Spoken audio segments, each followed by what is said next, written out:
এখানে দেখুন কোম্পানি লিখে দিয়েছে পজিটিভ, এই সোজা থাকবে এদিকে ডান দিকে, আর বাম দিকে দেখুন দিয়েছে নেগেটিভ থাকবে।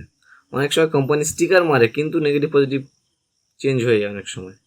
নমস্কার বন্ধুরা, আপনাদের আগের দিন একটা ভিডিও দেখেছিলেন স্পিকার কীভাবে রিপেয়ার করতে হয়, স্পিকারটা দিয়ে দেখিয়েছিলাম। এই দেখুন যতগুলো স্পিকার আছে, এই স্পিকারের আজকে পজিটিভ নেগেটিভ কোনটা হয় সেটা দেখাবো আপনাদের। আমি আগের ভিডিওতে আপনাদের বলেছিলাম যে দেখিয়ে দেবো,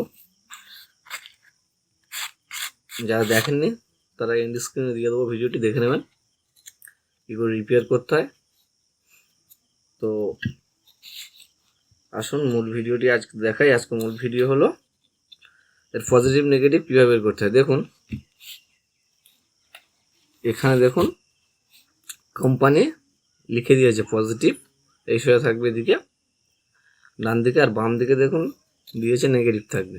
অনেক সময় কোম্পানি স্টিকার মারে কিন্তু নেগেটিভ পজিটিভ চেঞ্জ হয়ে যায় অনেক সময়। আবার এই যেমন এখন রিপেয়ার করলাম, এই রিপেয়ার করে দেখুন পজিটিভ নেগেটিভ উল্টো হয়ে যেতে পারে। তো সেটা কীভাবে চেক করব? দেখুন অনেকগুলো মেথড আছে, তার মধ্যে ধরুন মিটার দিয়ে একটা, তারপরে এভাবে বড় স্পিকার হলে পর্দাটিকে এইভাবে প্রেস করে এখানে এলইডি লাগিয়ে চেক করা যায়, এলইডি লাগিয়ে পজিটিভ নেগেটিভ। এছাড়াও মিটার দিয়েও দিয়ে এখানে এভাবে প্রেস করে চেক করা হয়। কিন্তু আমি আপনাদের একটা আজ খুব সহজ মেথড দেখিয়ে দেবো, একটা সহজ সিস্টেম, এবং সেটা ছোট স্পিকার বড় স্পিকার সব উভয়ই হবে। সেই সিস্টেমটা হলো একটা আপনারা 9 ভোল্ট ব্যাটারি নিয়ে নেবেন, যত লো নেওয়া যায়, 3 ভোল্ট 5 ভোল্ট 9 ভোল্ট। 9-এর বেশি নেবেন না, এতে সমস্যা হতে পারে, কোয়ালিটি নষ্ট হতে পারে। সেই জন্য 9 ভোল্টের নিচে থাকবেন সবসময়, আর মিনিমাম 2-3 ভোল্টের ওপরে থাকবেন। তো আজকে আমি ব্যাটারি নিয়ে নিই আমি একটা 5 ভোল্টের চার্জার ইউজ করে নিচ্ছি। দেখুন একটা 5 ভোল্টের চার্জার নিলাম, আর এই পজিটিভ নেগেটিভ ঠিক আছে কিনা সেটাও দেখবো। দেখুন পজিটিভ নেগেটিভটা জানা অবশ্যই খুব দরকার। তার প্রধান কারণ কি দেখুন তো, বলছি আপনি একটু নিজেই ভাবুন, বুঝতে পারবেন। মনে করুন একটা কথা বলছেন, আমি এই যে বলছি কথা, হ্যালো বললাম, তাহলে হ্যালো বললে সাউন্ডটা কি নিচের দিকে যাওয়া উচিত না উপর দিকে আসা উচিত?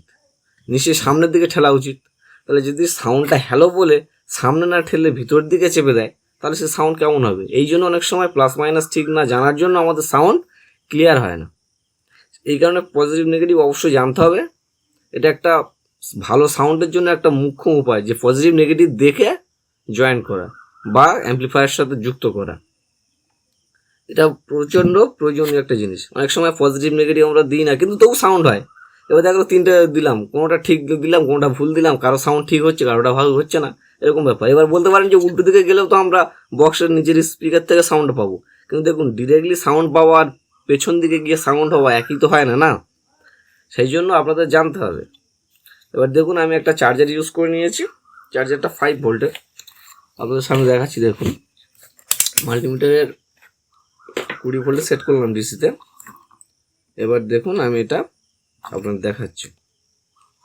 দেখুন এই ব্লু কালারটি নেগেটিভ আর রেড কালারটি পজিটিভ। দেখুন মাল্টিমিটারে শো করছে ভোল্ট, ধরতে একটু অসুবিধা হচ্ছে। দেখুন ধরলাম, লালে লাল দিয়েছি, নীলে কালো দিয়েছি, তাহলে বোঝা যাচ্ছে যে এটা একটি 5 ভোল্ট চার্জার, আর লালটি পজিটিভ নীলটি নেগেটিভ। এবার কি করব, আমরা এভাবে স্পিকারটাকে সোজা করে নেব। সোজা করে নিয়ে আমি কি করব, এই দুই প্রান্তে লাগাচ্ছি। হয়তো ক্যামেরায় দেখা যাবে না, আমি নিচের দিক থেকে দেবো তো দেখা যাবে না, সেই জন্য আপনারা ওপর থেকে দেখবেন, আমি বুঝিয়ে দিচ্ছি। দুদিকে ধরে নিচ্ছি। এই দেখুন পর্দাটি উপর দিকে ঠেলে উঠলো, তার মানে যেদিকটা আমাদের লালটা দিয়েছিলাম এদিকটা, এই যে এদিকটা লাল দিয়েছিলাম, দেখুন এখান থেকে দেখা যাবে, বোঝা যাবে পর্দাটি সামনের দিকে চলে যাবে। এই যে সামনের দিকে পর্দা ঠেলে যাচ্ছে, তার মানে এইটা পজিটিভ এটা নেগেটিভ। ঠিক আছে, যেদিকে দিলে পর্দা ওপরে ঠেলে উঠবে সেই দিকটা। আবার যদি উল্টে লাগাই দেখবেন পর্দা ভিতরে টেনে নিচ্ছে, তখন বুঝতে হবে ভুল লাগিয়েছি। এই দেখুন পর্দা ভিতরে টেনে নিচ্ছে, এই যে ভিতরে টেনে রাখছি, তাহলে বুঝতে হবে এটা ভুল। আচ্ছা, আর একটা স্পিকার দিয়ে দেখাই, আপনারা ভালো বুঝতে পারবেন। সেটা তার লাগানো রয়েছে মনে হচ্ছে, হ্যাঁ এই যে লাগানো আছে। এই স্পিকারটা দেখুন, এর একটা সাবউফার। এই সাবউফার এগুলো সব না 800 লাখ খেটে দিয়েছে, পুরোনো সব ছিল, কাস্টমার কাছে হয়তো দিয়েছে আমাকে। এই সাবউফারটি কিন্তু এগুলো বাজবে, অসুবিধা নেই। দেখুন এতে তার লাগানো আছে, হ্যাঁ এই দেখুন তার জয়েন করা আছে। দেখুন একটা কালো একটা লাল দেওয়া আছে। তো দেখুন আমি লালের সাথে এখানে লাল দিচ্ছি, এই যে কালোর সাথে কালো দিচ্ছি, লালের সাথে লাল আর কালোর সাথে কালো দিয়ে দিচ্ছি। এবার দেখবেন কোন দিকে পর্দা থাকে। ওই দেখুন পর্দাটা উপর দিকে ঠেলে দিয়েছে, মানে পজিটিভ নেগেটিভ ঠিক আছে। এই যে উপর দিকে ঠেলে গেল। আবার যদি ঘুরিয়ে লাগাই তার উল্টোটা হয়ে যাবে। দেখুন এই দেখুন ভিতর দিকে টেনে দিচ্ছে, বুঝতে পারছেন? তাহলে আপনারা পরিষ্কার থেকে বুঝতে পারলেন যে একটু করে কাগজ দিয়ে যদি ভালো ভালো দেখা যায়, বুঝে নিন। এই দেখুন নিচের দিকে টেনে নিচ্ছে তো, আর এটা দিলে আবার যদি লালে লাল কালো কালো দিই, ওপর দিকে ঠেলে দিচ্ছি পর্দাটা, তাহলে বোঝা গেল।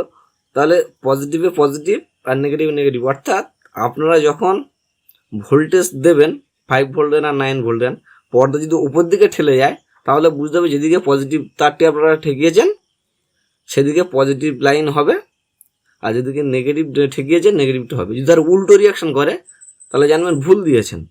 উল্টো দিলে জানতে হবে সেটা আবার পজিটিভ নয়, যদি স্পিকার নিচের দিকে টেনে নেয়। এই যেমন এখানে নিচে দেখুন পজিটিভে পজিটিভ দেবো আর নেগেটিভ দেবো, এই দেখুন পর্দা উপর দিকে, ওই উপর দিকে চলে গেল। আর যদি উল্টোটা করি তাহলে পর্দা নিচের দিকে টেনে নিচ্ছে, দেখুন নিচের দিকে খিঁচে নিচ্ছে, তাহলে এটা জানতে হবে ভুল। সবসময় আপনারা এটা দেখে নেবেন, দেখে পজিটিভ নেগেটিভটা ঠিক করে নেবেন। এইটার ক্ষেত্রে কোম্পানি যেদিকে যেটা দিয়ে রেখেছে দেখবো ঠিক আছে কিনা, প্রত্যেকটি স্পিকার এবার দেখে নেওয়া উচিত। উল্টে নিই, আমি তলা থেকে দেখছি কি হচ্ছে। এইদিকে পজিটিভ রেখেছে, আমি ডান দিকে পজিটিভ দিচ্ছি আর বাম দিকে নেগেটিভটা দিয়ে দেবো, দেখবো কি হচ্ছে পরিস্থিতি। হ্যাঁ ঠিক আছে, সেই ক্ষেত্রে যেদিকে পজিটিভ আছে আর যেদিকে নেগেটিভ আছে এটা ঠিক আছে, সেদিকে সেই তার ধরলে সেভাবে কাজ করছে। দেখবেন এখান থেকে উল্টোটা বোঝা যাবে, ঠিক আছে। দেখুন নেগেটিভে নেগেটিভ দেবো, পর্দা দেখবেন সামনের দিকে ওদিকে চলে যাবে। ওই দেখুন পর্দাটি সামনের দিকে ঠেলে যাচ্ছে ওদিকে, তার মানে ঠিক আছে। এভাবে পজিটিভ নেগেটিভ নতুন অবস্থা সাধারণত ঠিক থেকে যায়, কিন্তু যখন রিপেয়ার হয় তখন চেঞ্জ হয়ে যায়। আবার অনেক কম দামি স্পিকার আপনারা কিনবেন, এরকম পজিটিভ নেগেটিভ দেওয়া আছে কিন্তু এটা সঠিক থাকে না। আর সাউন্ড পরিষ্কার ক্লিয়ার করে বের করার জন্য একটা অ্যাম্পলিফায়ার থেকে পজিটিভে পজিটিভ নেগেটিভ নেগেটিভ দেওয়া অবশ্যই প্রয়োজনীয়। আপনাদের যাদের এই ভিডিওটি ভালো লাগছে তারা একটা লাইক করবেন অবশ্যই। আর এরকম ধরনের আরও ভালো ভিডিও পেতে হলে আমাদের সাথে জুড়ে থাকবেন, সাবস্ক্রাইব করুন চ্যানেলটি, বন্ধুদের কাছে শেয়ার করুন। ধন্যবাদ।